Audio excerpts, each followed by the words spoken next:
Hello and welcome to the Catch a Lift Coaches Corner. I am CAL lead coach Melissa Luke, and this week I am honored to welcome retired U.S. Army Major Robert Kilmartin to today's show. Rob is a CAL veteran athlete and lawyer. Welcome to this week's episode of Coaches Corner. Rob, welcome. Thanks for being here today. Thank you for having me, and thank you to CAL for having me on here.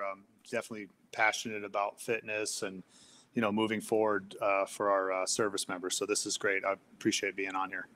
Oh, absolutely. We're so excited to talk with you today. Let's jump right in today, Rob, and talk about your military service. What drove you to join the military? Kind of interesting story. As a young person, my grandfather was in World War II.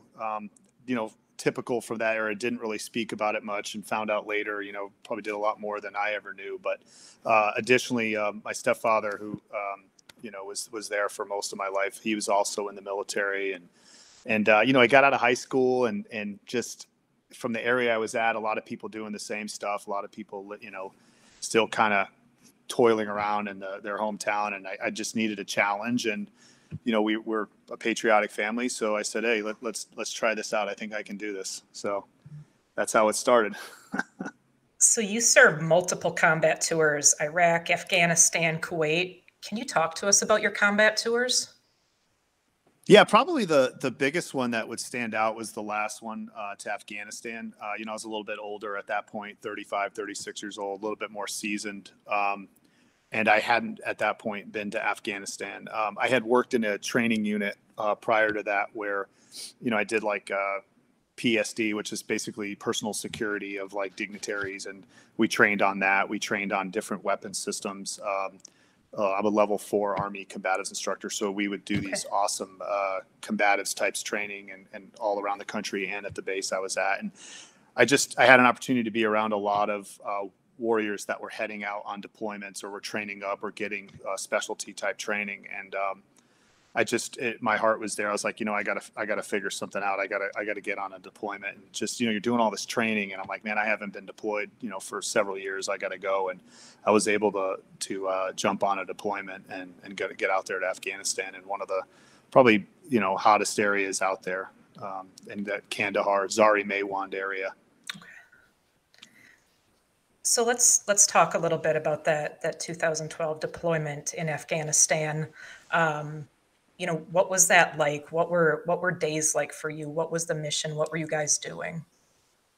It was pretty intense, right from the get-go. As soon as we hit the ground, the battle space owner, as what they would call it, of the area we were in was 10th Mountain, and immediately our team linked up and, to get the intel on the background of the area. And essentially, every time you go somewhere like that, everybody's, oh, it's crazy here. It's crazy here. But it really was. You really couldn't travel to a lot of places in a vehicle. So you'd set up, and like what I ended up doing was I lived in what they call the combat outpost and bounced around between those with the team. And we set up like, I guess the best way to say it for people to understand is like village stability operations, where we kind of lived in that area where the people were, and, the Afghans. And then we'd kind of figure out who was what we called righteous and who wasn't. And those that were righteous, we would try to assist them in their governance and get them set up. And then those that weren't, obviously they didn't last very long. But the area was really kinetic. A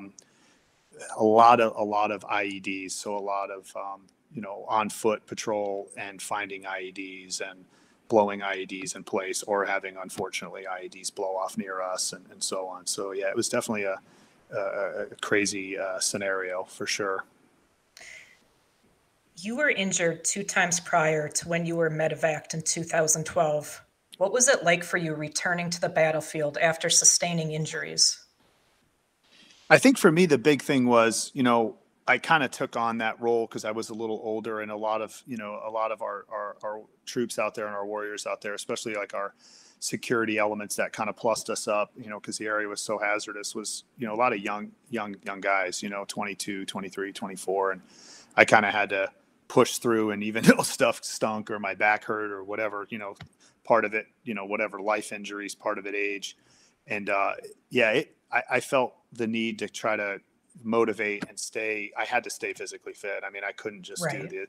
the typical Army push up or run. I mean, I was kind of a lifter, not kind of, I lifted a lot. I did different things, tried to focus on diet, and I kind of, the way we looked at it, a lot of the guys that I was with, it's like, we're like professional athletes, because we have to, do this. And, you're going out on patrols, I don't want to say every day, because you had, obviously there was some days you didn't do anything, but the days you're going out, I mean, you're going out, you're leaving in the morning and you're not coming until it starts to get dark, and you're just hiking forever and climbing and jumping and, taking fire and all that. So it definitely is rough on the body, and you have to be physically fit, to be able to handle that type of rigor of what's going on.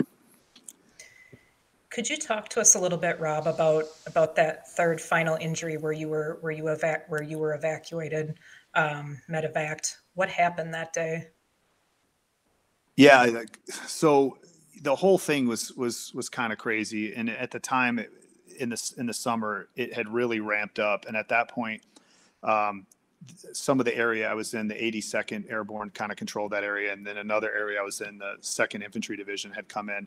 So I was there to kind of help people out, and kind of at that point, because I had already been injured twice, we were supposed to be transitioning kind of out what they call like a RIPTOA, like a relief in place, turnover of authority of what our team was doing. And, a lot of that, that day is just going out on these patrols with the new teams. And I just still, I don't know, a lack of a better way of saying it, I probably really wasn't supposed to be doing anything at that point, but I was still going out on patrols. It became almost like a drug or a fever. I had to get out there. I had to, go out there and do stuff and so on. And 2 of the guys on my team were also injured previously, so they were kind of stepping back a little bit. And yeah, we were out and just, patrolling and doing that. And then I was exposed to another close range blast, and that was it.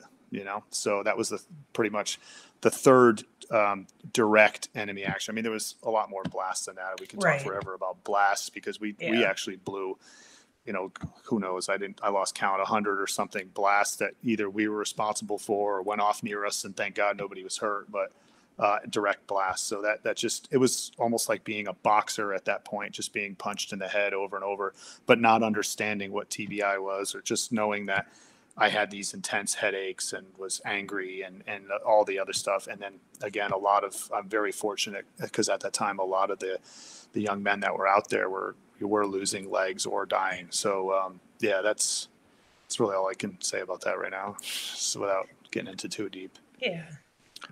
So you're a recipient of multiple Purple Hearts, Bronze Stars, Meritorious Service Awards. What does that mean to you and your family? Really, that's an interesting question. Some of it is pride of that I served the country, and a lot of it's guilt too, because that's not an award. Like a Purple Heart isn't really an award that you strive for or say, hey, I can't wait to finish this school and get a whatever, a superstar tab or something. It's and I mean, from a physical standpoint, bumps and bruises, I did not lose any limbs. I still have, intact, no burns or anything per se, but there was a lot of guilt to that, to be honest, because there is, in a scenario where you were, at the time I was 35, now I'm 44, and you're, now, especially later, meeting some of the young guys that were 21 or 22 and have both legs blown off, or their arm is missing, or whatever, and just thinking like, I had this really great 20-year career, other than some bumps and bruises, and then obviously that last deployment. But these guys that were just love America and did whatever they could to serve and ran into the fire with us, now they're injured. So that's tough. That's difficult. That's kind of really how I think about it. I think in my head, like, people say, oh, hero this or hero that. And to me, the real heroes are the Purple Heart recipients that aren't with us anymore. They just never had the chance. And that goes back to the, when we first started giving, we meaning America, first started awarding those.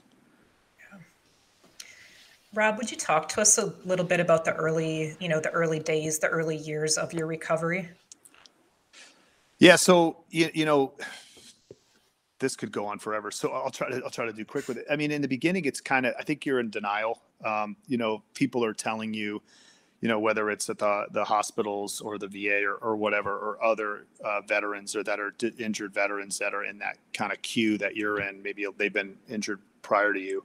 You know, a lot of it is like, hey, this is your new normal and get used to it. I was really, it was difficult. It was difficult to handle because I was in a massive amount of denial. And the denial was like, you know, like, I don't want to get emotional, but like, you know, my wife and I are like, oh, when we piece, you know, we get to go to this other unit, we PCS here, or oh, I'm going to jump on this unit, or my next duty assignment is this. And when I get done with this stupid medical crap and everybody's telling you, oh, you got, you know, your brain is off and you know something's wrong, but you're thinking, okay, I'm going to get better because I've always gotten better. Or, you know, you're having these anger outbursts or different things that are happening. And yeah, I was in complete denial. I mean, because there was nothing wrong with me in my mind. You know, this is just some, you know, the motions I have to go through to make whoever happy so I can get back and do my thing with another team or whatever. Who or what did you look to, you know, during those days like that in your recovery? You know, like you said, you know, you were somewhat even in a point of denial. What did you look to for strength, or what did you do? What pushed you through this time? You know, in the beginning, it was other people that had been through it, guys that maybe had gotten hurt a few years earlier. I had a few mentors in the, you know, that were Purple Heart recipients from the Vietnam era. A lot of it, though, to be fair, I mean, a couple of years of it, my wife was amazing, but the first few years, really, I didn't do well. You know, I drank too much. I ate, like, I went from, again, in my mind, you know, a jacked, you know, professional athlete to, I put on like 60 pounds, felt sorry for myself, drank a lot, had trouble dealing with it. And, you know, the system that, you know, that we're in, and I'm not here to criticize the VA or anybody else, but they sell the narrative of like, this is your new normal, or you're disabled. And Right. if you know, unfortunately, I fell into a couple of, you know, different, trying to find my way, and it doesn't matter the names of the nonprofits or whatever, but you go to events and you meet other disabled veterans, and it makes you feel like it's okay to feel sorry for yourself, or it's okay that because you're injured and this is your new normal, and it's okay that you can't do this, and, you know, almost a coddling type of effect. And Right. that went on for a couple of years, and then I finally bounced out of it and said, we can't do this anymore. You know, we, you know, I don't want to say we never did any paperwork on divorce, but when you're having thoughts of, you know, never made an attempt at my life, but you're thinking like, why am I even here? Like, I just don't care if I live or die anymore. And that's kind of what woke me up out of that stupor, I guess, is, you know, lack of a better way of saying it. So I want to talk to you some, Rob, you know, about your fitness, because you've had, you know, also an incredible fitness, nutrition journey. Uh, were you an active individual prior to the service? Oh, as a kid, yeah. I mean, I joined in when I was, you know, late 18 or whatever, late 18 years old, not late 2018. So yeah, but I was always, you know, from where I came from, it's a very competitive environment. You know, I mean, I remember being a little kid on the block, you know, we're slinging footballs around, we're playing baseball, we're playing whatever we could do. You know, I can, you know, I mean, I considered myself athletic. I wasn't the best, you know, I wasn't, you know, recruited by the Red Sox or anything like that, you know, but I still, it was a big part of my life, you know, was being in shape and being someone that was athletic. I mean, it was how I grew up. I mean, where I grew up, it wasn't how smart you were, or if you're better on math than somebody. It was, can you punch me in the face and stand up, or can you outplay me in basketball or whatever? So I definitely went in with that type of, you know, winner's mentality when it came to competition and athletics. So let's talk a bit about that. You know, once you've been, you know, been medevac back home, you were down in Florida at the polytrauma unit. At what point did fitness kind of, you know, become a part of your recovery again, or just a part of your life? So, you know, we had tried different things, and honestly, there was a lot of pain and a lot of, you know, with the injuries between neck and back, which, you know, at any age, I don't care if you're 20 or like I was at the time, 36, 37, whatever it was. I Right. mean, it really affects you, and the diet really affects you. And, you know, even if you're not a raging alcoholic, I mean, you know, 4 or 5 drinks a day, a few beers here, you know, you wake up the next day, you feel like crap. You don't want to Yeah. lift anything. Your body is sore. You can't recover. So I tried different athletic endeavors. I played for the Special Operations Command Warrior Games team in 2015 and in 2016. But even then, I wasn't where I am now, or even a couple of years ago when I finally kind of turned that corner. And it really made fitness and diet, a reality. My wife is super athletic, was in great shape, and we both, kind of woke up one day and we're, for our height, in my opinion, grossly overweight for my height, scientifically speaking. Also, I don't want to offend anybody that's a larger person, and we just did, it was like, what are we doing? Like, this is our life now. Our life is based around people feeling sorry for us, or, going to happy hour, and it's like, this isn't who we are. And, we made a drastic change. How did you guys start addressing it? What did those changes look like for you guys? Well, we flirted with it for probably 6 months to a year. I would try to go work out, and then I'd hurt myself, or I was trying to lift what I did lift before, or, the adrenaline's going and you're like, oh, I can do this. Or we try to do stuff. And then, again, with, when you're eating bad foods, or you're drinking, or you're caught in that cyclone, it's not a priority, oh yeah, I've always bounced back. So yeah, this week is not good anyway, because we're traveling to here, or I got to do this. So we'll just eat and drink. And then next week when we're home, we'll start it off. And we played that game for a while until one day, actually my wife was more the driver on getting back in shape than I was. It was like a kind of an epiphany that she had. I don't know if I don't want to keep talking, but no, go. that scenario. So she had gone on a girls trip with some friends, and they had, it's fine. You're out there for 3 or 4 days, and they were kind of partying and drinking and eating and everything. And, she gets home and, nothing fits. And now we're on our 4th iteration of buying new clothes. Cause you go from a size 2-4 to a size 14 as a female. And in my, 32-inch pants to a 36, I have to unbutton the top button and zip it down and put a belt and wear baggy shirts so nobody can see how large my stomach is getting. And she was out there, and the friend of hers parents owned the place, really nice place, and there was a Whole30 book there. So she called me and she's like, hey, I just read this book about Whole30. And I'm like, okay, yeah. So I don't follow the Whole30 diet now, but this several years ago, at the time it was perfect, because it basically, we stuck to that diet for about 45 days. Okay. And it taught us, it got us out of that cycle of, right, I'll just have a beer, or, oh my goodness, this is truffle, blah, blah, blah fries, and, whatever. Or, we would do fundraising events sometimes. And when you go to those, it's like this beautiful place, like country club that, most of us could never afford. And you're like, oh, wow, I can eat, I'm making this up, Chateau Salo, and you're eating it. And then next thing you know, again, you've gone through, you're buying new clothes every 2 months. So she was upset about it. This is not the person she wanted to be. We were fighting a lot. All these different things, I couldn't sleep, all these headaches. I'm on 15 different pills from the VA that, to be fair, I didn't need 15 of them, and that's kind of how it got kicked off. So Whole30 nutrition wise was really kind of what pulled you guys out of that kind of eating rut, would you say?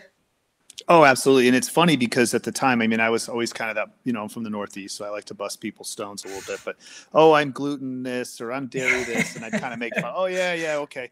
And I could eat anything, I could go to foreign countries all over the world, and I was the guy eating the goat and, whatever other crap. And you learn oh, okay, so I do this Whole30 thing. And then you reintroduce new foods. And I grew up eating peanut butter and jelly, and I would have these violent, almost like a heroin addict, where I'd be scratching my arm and my neck uncontrollably. Well, that went away for the 45 days until we went out for Thai food and had pad Thai, and I started scratching myself uncontrollably. So I learned I'm allergic to peanuts. Oh my I'm gosh. I'm allergic to soy. Sugar has a horrible effect, and beer and wine and all that is obviously, if it's not processed properly, sugar. So by doing that, you cut out all of that, and even some of the wheat. I don't want to call myself gluten intolerant, but those certain types of carbs, I really learned. And then we just got crazy and started reading as much as we could about everything with diets and fasting, and kind of learned what I can and can't have. And then, when you get clean in your eating style, as soon as you introduce something like, oh, it's my birthday, and I eat part of your birthday cake, I can immediately feel it. Like I feel like I just took a poison. So that's really what kicked it off, is learning that. And it's like, okay, it's not even about, do I want to look great and do I want to be ripped and all. And that was one of the effects of it, thankfully. But most of it was learning that, hey, these foods are not, I mean, this is poison. Like we are poisoning ourselves, and I feel like crap. And it was like, even if I didn't drink, I mean, I could eat some cake or whatever. And it was, the next day felt like I had a nasty hangover that I couldn't get over. I couldn't sleep and all that. So it's like, I don't want to be like this anymore, and I'm not perfect now, I still cheat here and there, but still it's not like it was before, where we were just miserable. And your gut has so much to do with your brain. And that was what we learned. Oh, absolutely. Absolutely.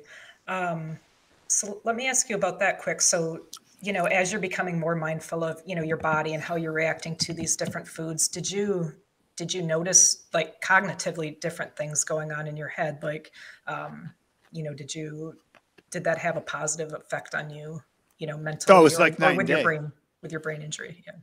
Oh, it was like night and day. I mean, I went from being the guy that I honestly couldn't remember what I had for breakfast that day or where my keys were, which would cause I'm sure a lot of folks out there that have had this habit to them feel the same way. But, and I would get angry. I mean, I went from being a high functioning individual to not being able to do it, think about things. Like I couldn't even remember simple stuff that somebody just told me. Or even more embarrassingly, I would meet people. Oh my God, it's great to see you. And I'm like, and my wife's like, wow, who's this? And I'd be like, I have no idea who that person is. So the diet was big. And then part of the journey was we went to the Cleveland Clinic and did a lot of blood work and blood testing. And they had given me some different stuff to kind of clear out my system as far as my the biomes in my stomach. And then they found out that my pituitary gland wasn't producing testosterone because of so many blast injuries, right, and was overproducing estradiol.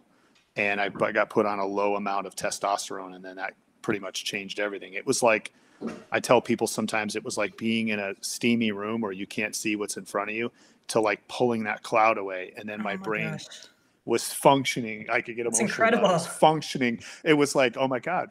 Hey, when I was 7 years old, I did this and that, and I would call my mom and be like, hey, she's like, oh yeah, I remember that. And all this stuff started happening. That's incredible. And that was the catalyst for the next chapter of my life, that we can get into. But yeah, it was wild. And it happened for, she didn't obviously have the TBI, but the same thing for her. Like our relationship skyrocketed, our sex life skyrocketed, everything, how we treated other people and all that, everything changed by changing that diet and finding out what was wrong with me hormonally.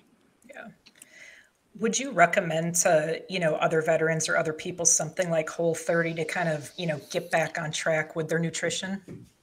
Oh, absolutely. And I think the big thing with that was it's not only just the nutrition, it's also the discipline. Because if you really, like, we did it for 45 days, we never cheated. I never had a drink. I never had the stuff I wasn't supposed to. And it sucks. I mean, it's hard. Yeah.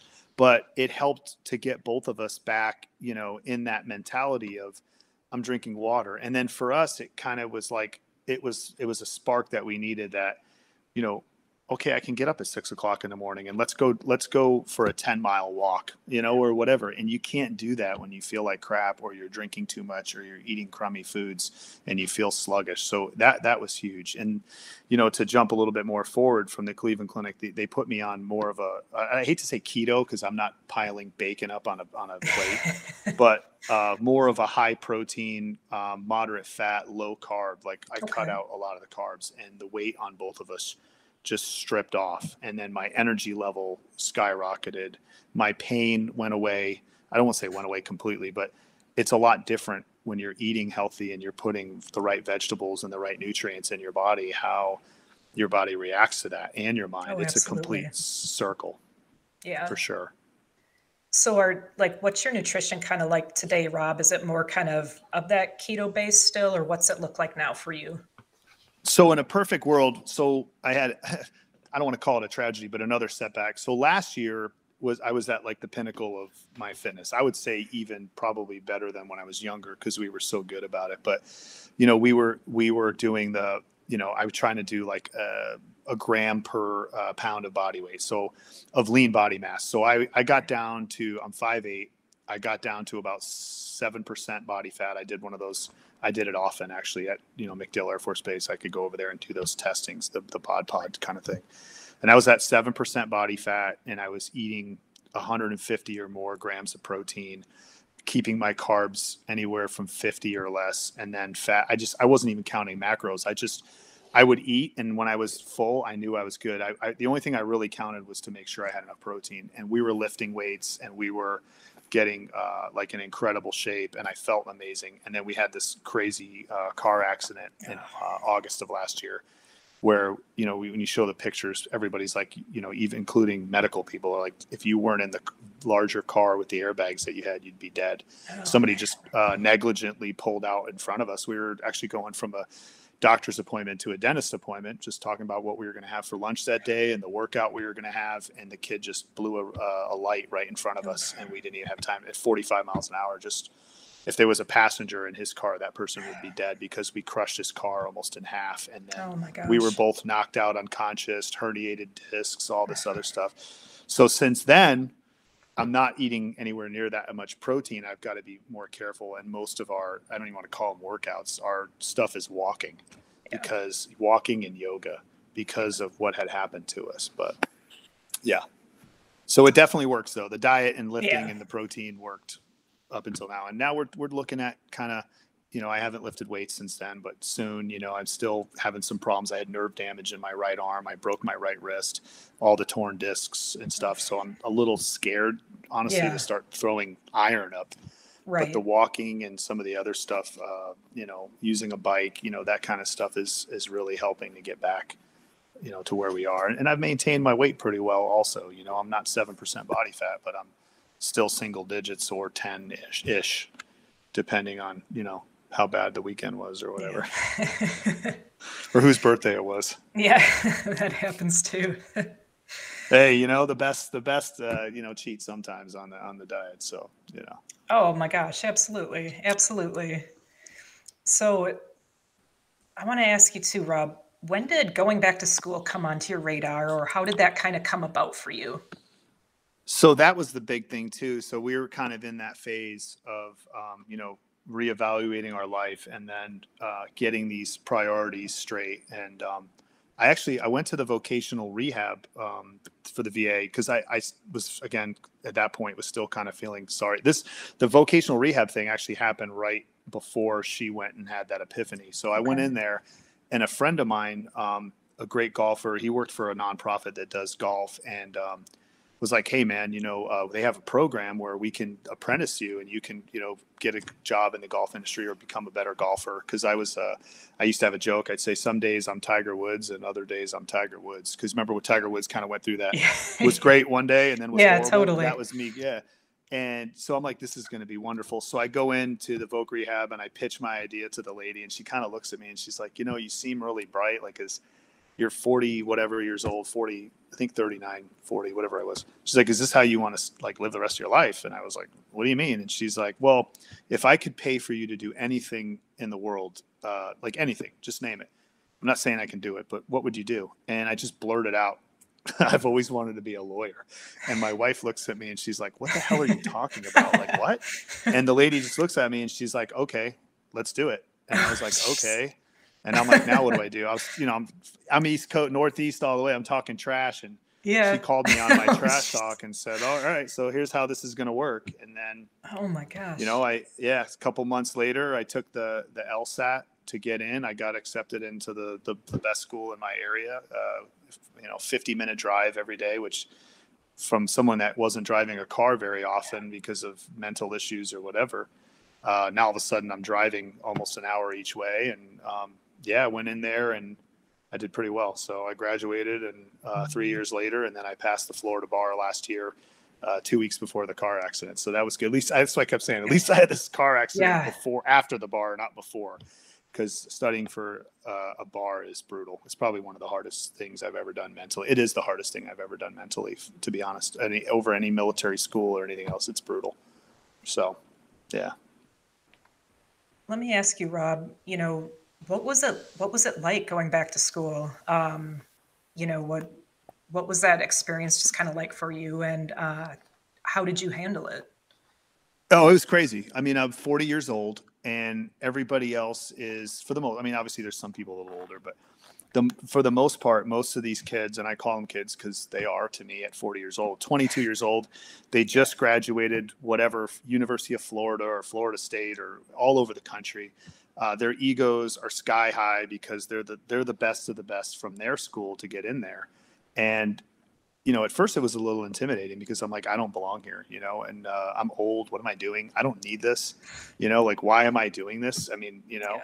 and as a couple weeks went into it, I started like kind of like, oh, I'm talking in class, and a lot of the stuff for me just seemed like common sense that, no offense to a younger person, but if you don't have that life experience, then you don't understand. I mean, some laws obviously are still screwed up, but most of it was just like, if you sign a contract and X happens, then you expect Y. So without even having to really read the case, I was like, oh yeah, of course they're going to do this, because why would they let this guy go off and do that? And then it was like a light bulb went off. And then, I don't know how to word this, but it was like the military is like this. So you go to a school and you're super scared about going to the school or whatever it is. You got to take a PT test, whatever you had to do. And you look around and you look at people and you're like, okay, how many people have gone through this? Or that guy over there is going to pass, and that guy isn't half the guy I am because he hasn't worked as hard as I have. And I kind of took that mentality, and that, I guess, ego in the beginning is what pushed me through in the very first semester. And I crushed the first semester. I did the honor roll, the whole 9 yards. And I was like, all right, kids are coming up to me for advice. I'm getting along with, most of the people. There's always going to be a percentage of people that can't stand you, but, or whatever.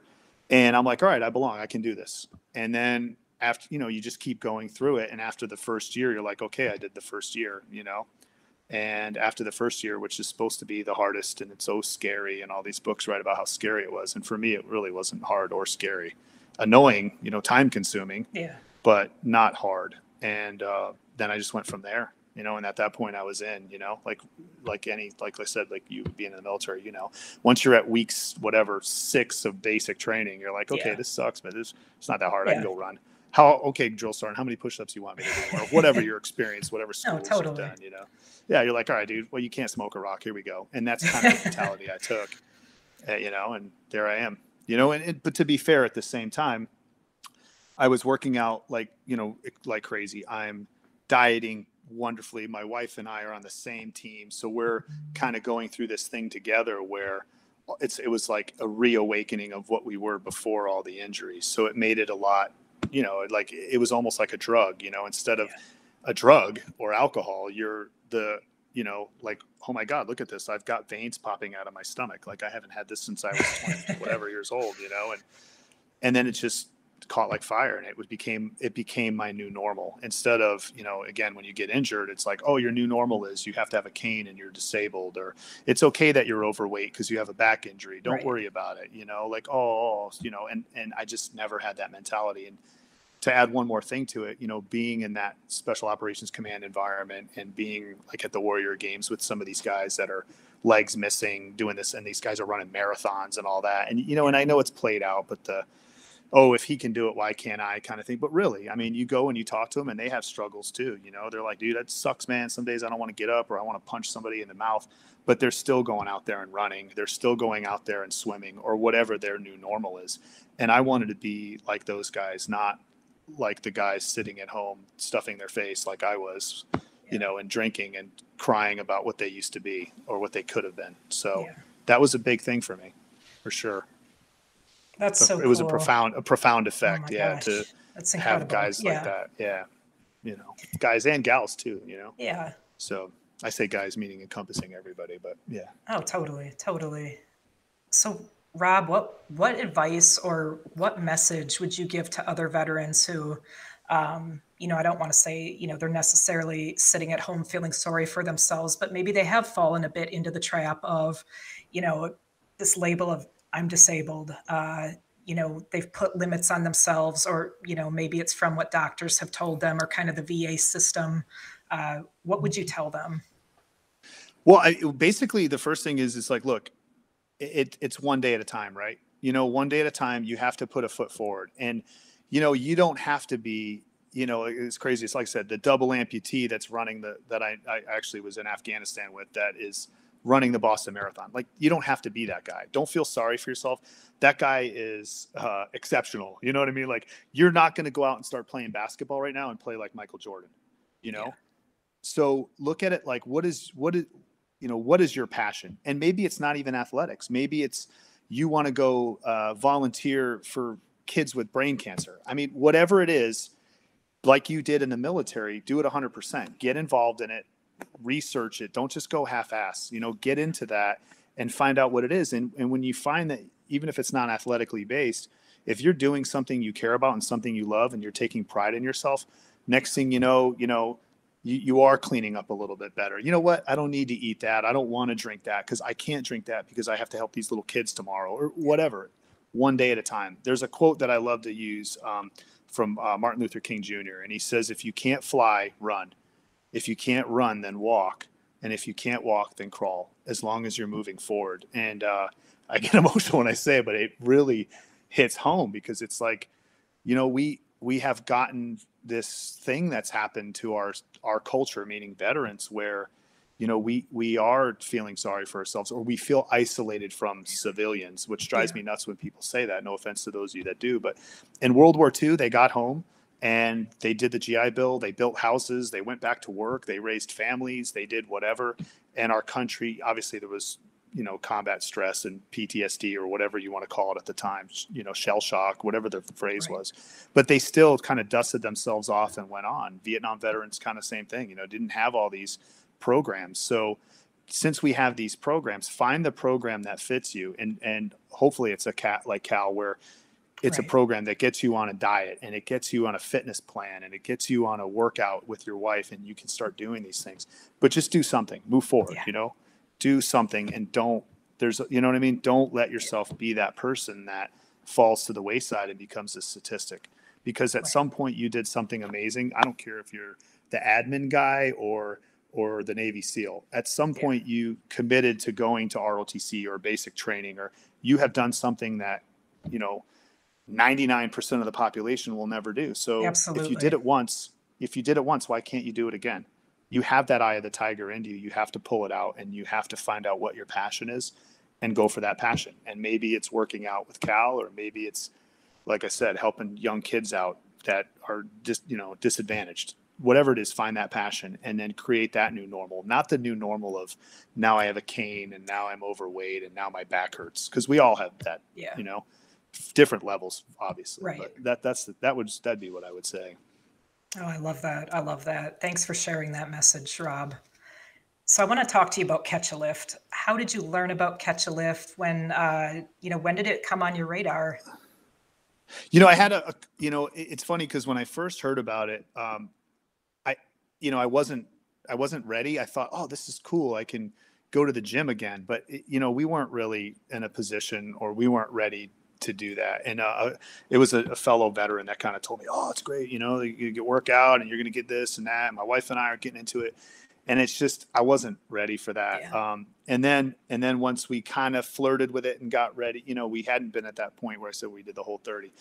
And we started kind of doing it, and I had lost probably 20 to 25 pounds and started feeling pretty good about myself. I wasn't what I was, or what I am now, but that's kind of how it kicked off. But really, it didn't really start until I should say, because my wife really committed and committed to nutrition, because again, it's if I wasn't injured, you can go to lift weights right now, but what's the point if you go kill yourself in the gym for an hour and a half, and then on a Sunday, I used to do this, and then roll over to like Fridays to watch football, and you crush, fries and wings and 3 or 4 beers. Like you basically just wasted your time in the gym. You just put yourself through all this pain, mental and physical, and then you do it. So I think the big thing, like with a Cal, is that when you get involved in that and you follow like the advice, if you're not knowledgeable, like I feel, I'm pretty knowledgeable now because I did a lot of my research through that kind of stuff.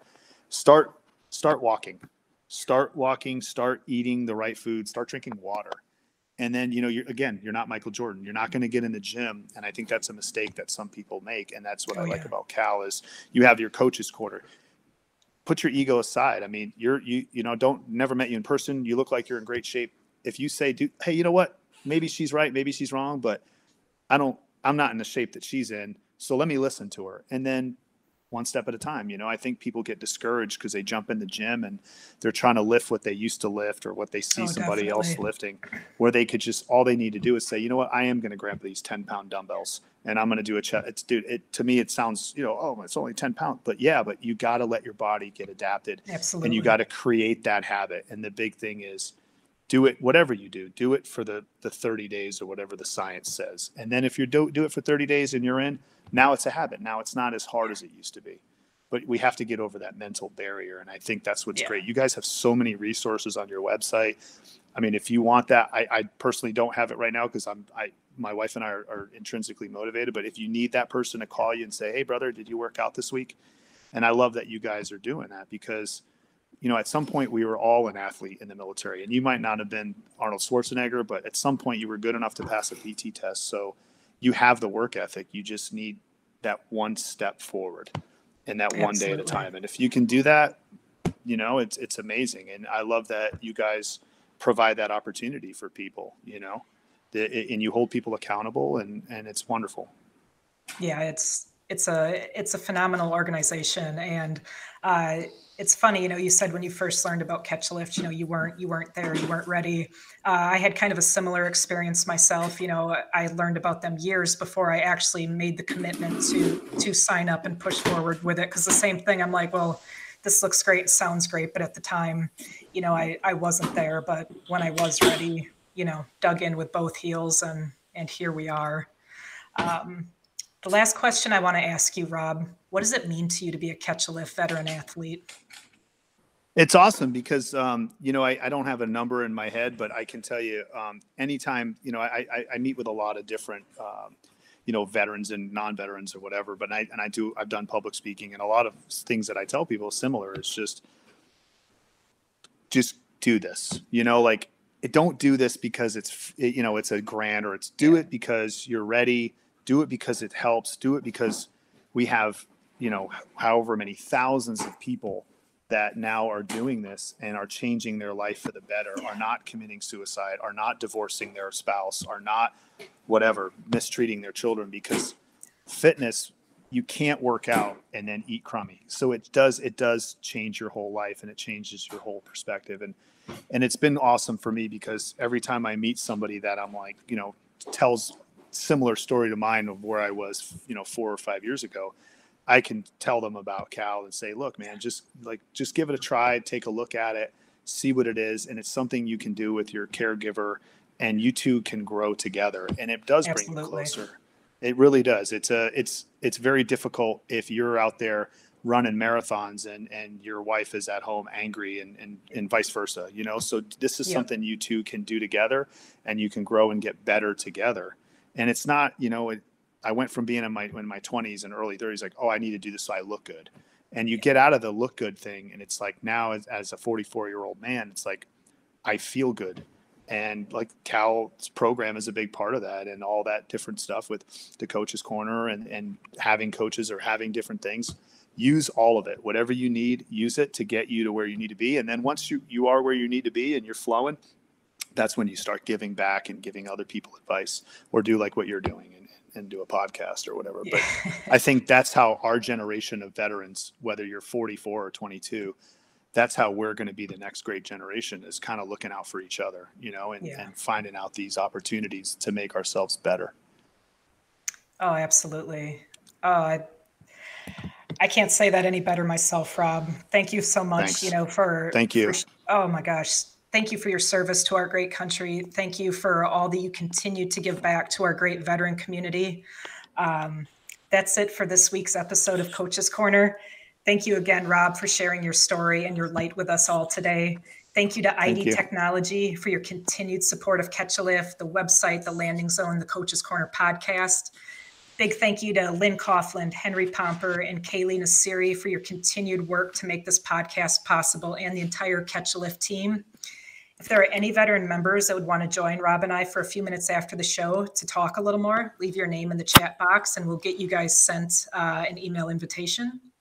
Until next week, keep it real and stay Cal strong.